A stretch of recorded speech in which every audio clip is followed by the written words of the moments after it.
रत्नैः कल्पितमासनं हिमजलैः स्नानं च दिव्याम्बरं नानारत्नविभूषितं मृगमदामोदाङ्कितं चन्दनं जाजीचम्पकबिल्वपत्ररचितं पुष्पं च धूपं तथा दीपं देवदयानिधे पशुपते हृत्कल्पितं गृह्यताम्.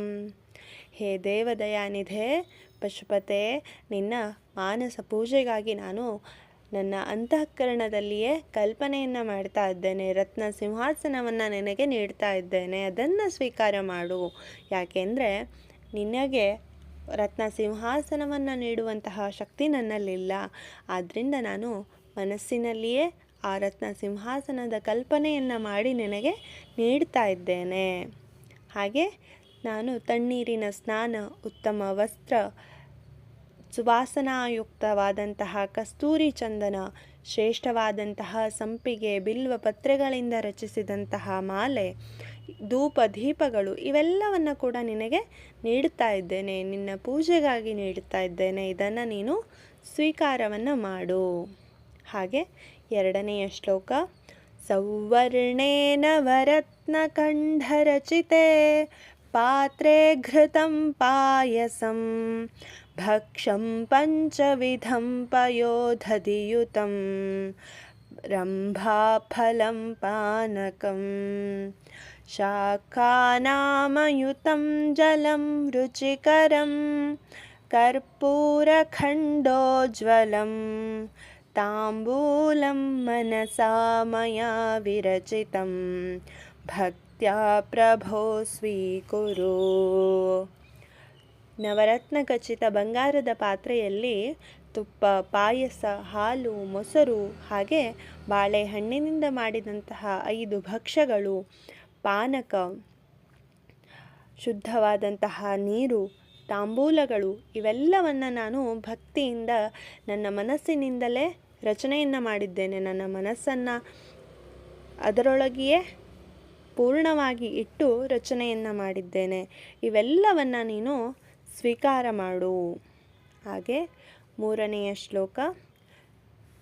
ಛತ್ರಂ ಚಾಮರಯೋರ್ಯುಗಂ ವ್ಯಜನಕಂ ಚಾದರ್ಶಕಂ ನಿರ್ಮಲಂ ವೀಣಾಭೇರಿ ಮೃದಂಗಕಾಹಲಕಲಾ ಗೀತಂಚ ನೃತ್ಯಂ ತಥಾ ಸಾಷ್ಟಾಂಗಂ ಪ್ರಣತಿಸ್ತುತಿರ್ಬಹುವಿಧಾ ಹೇತತ್ ಸಮಸ್ತಂ ಮಯಾ ಸಂಕಲ್ಪೇನ ಸಮರ್ಪಿತಂ ತವ ವಿಭೋ ಪೂಜಾಂ ಗೃಹಾಣ ಪ್ರಭೋ.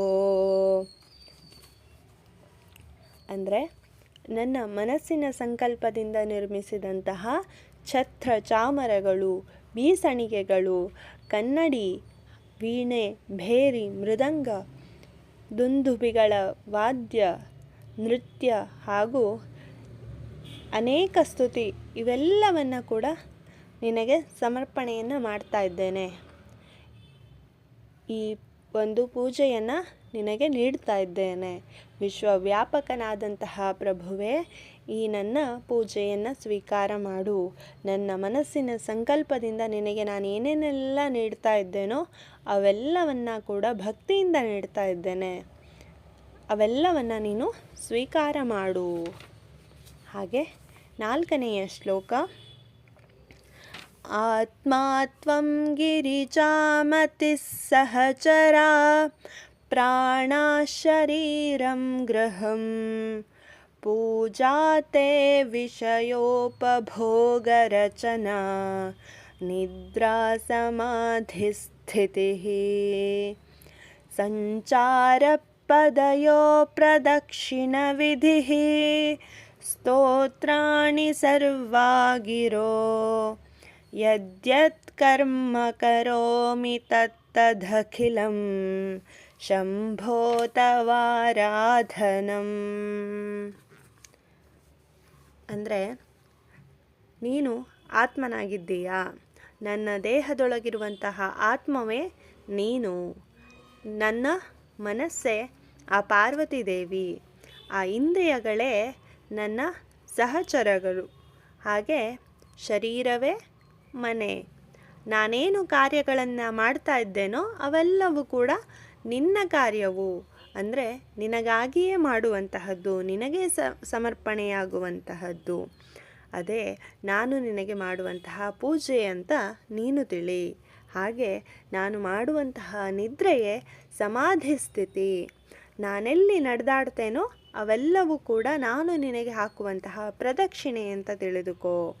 ನಾನಾಡಿದ ಮಾತುಗಳೆಲ್ಲವೂ ಕೂಡ ನಿನಗೆ ನಾನು ಹಾಡಿದಂತಹ ಸ್ತೋತ್ರಗಳು ಅಂತ ತಿಳಿದುಕೋ. ನಾನೇನೇ ಮಾಡಿದರೂ ಕೂಡ ಅದು ನಿನ್ನ ಆರಾಧನೆಯೇ ಆಗಿರುತ್ತದೆ. ಇಲ್ಲಿಗೆ 4ನೇ ಶ್ಲೋಕ ಮುಕ್ತಾಯವಾಗತ್ತೆ. 5ನೆಯ ಶ್ಲೋಕ. ಕರಚರಣಕೃತಂ ವಾ ಕಾಯಜಂ ಕರ್ಮಜಂ ವಾ ಶ್ರವಣನಯನಜಂ ವಾ ಮಾನಸಂ ವಾಪರಾಧಂ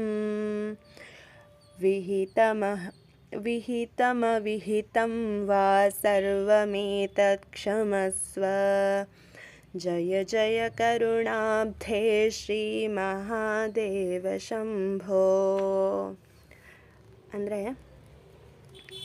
ಕರುಣಾರಸ ಸಾಗರ, ನನ್ನಿಂದ ಯಾವುದೋ ಒಂದು ತಪ್ಪಾಯಿತು. ನಾನು ನನ್ನ ದೇಹದಿಂದ ಅಥವಾ ಮಾತಿನಿಂದ, ನನ್ನ ಕರ್ಮಗಳಿಂದ, ನನ್ನ ಇಂದ್ರಿಯಗಳಿಂದ ಅಲ್ಲವೇ ನನ್ನ ಮನಸ್ಸಿನಿಂದ ಯಾವುದೋ ಒಂದು ರೀತಿಯ ಅಪರಾಧವಾಯಿತು ಅಂತಾದರೂ ಕೂಡ ಅದನ್ನು ನೀನು ಕ್ಷಮಿಸು ಅಂತ ಹೇಳಲಾಗತ್ತೆ.